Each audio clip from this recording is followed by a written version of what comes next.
OK, je dois travailler plus, être plus productif, améliorer ma vie sociale, manger mieux, faire plus de sport.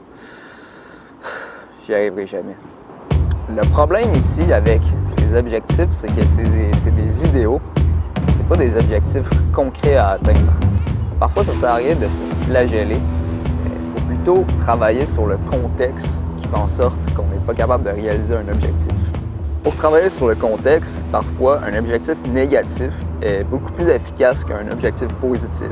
La raison à cela, c'est que notre cerveau a plus de facilité à traiter des objectifs négatifs que des objectifs positifs. Prenons l'exemple des prisonniers.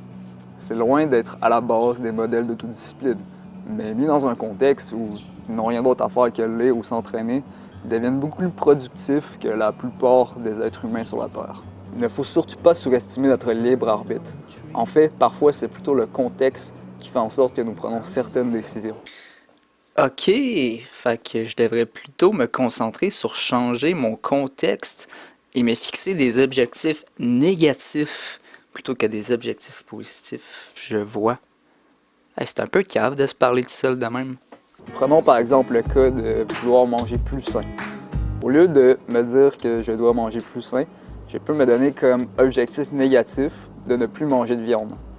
Comme ça, naturellement, en mangeant plus de viande, je vais avoir faim pour des choses plus saines, comme des légumes. En vérité, certains de nos mauvais comportements sont même pas si durs que ça à changer.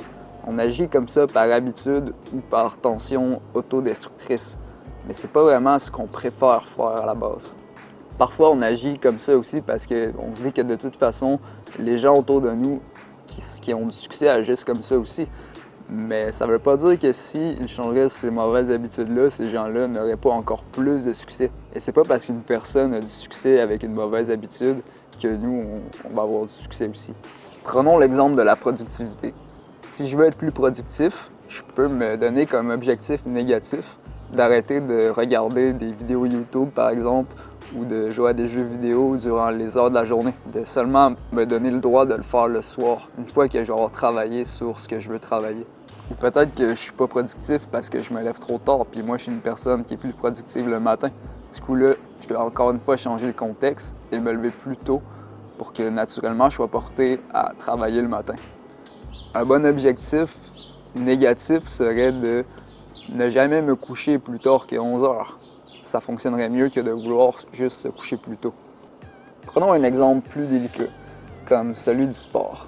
Je suis peut-être pas la meilleure personne pour vous en parler parce que pour moi, faire du sport, c'est naturel, c'est une de mes passions.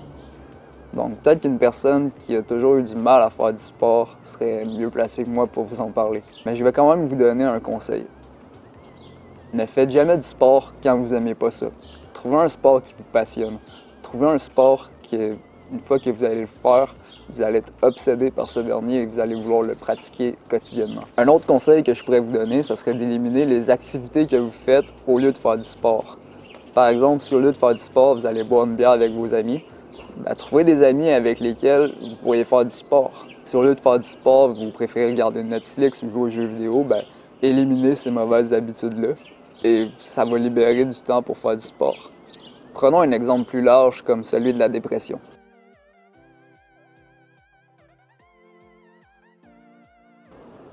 Pour traiter ce problème, il peut être plus efficace d'agir sur le contexte de la dépression plutôt que de simplement rajouter une pilule à son contexte tout pourri déjà en place. Peut-être que vous êtes malheureux parce que vous n'avez pas de but dans la vie, que vous ne vous sentez pas investi dans une mission.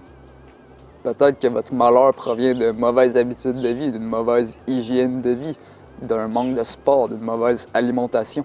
En terminant, il y a probablement un moment dans votre vie où vos actions étaient en accord avec vous-même et vous étiez fier de vous. Essayez de réfléchir à ces moments-là et au contexte de ces événements-là et essayez d'appliquer le même contexte qui était présent à ce moment-là dans votre vie maintenant. Voilà, c'était les quelques stratégies que je voulais vous dire pour vous aider à accomplir vos objectifs. J'espère que ça vous aura aidé.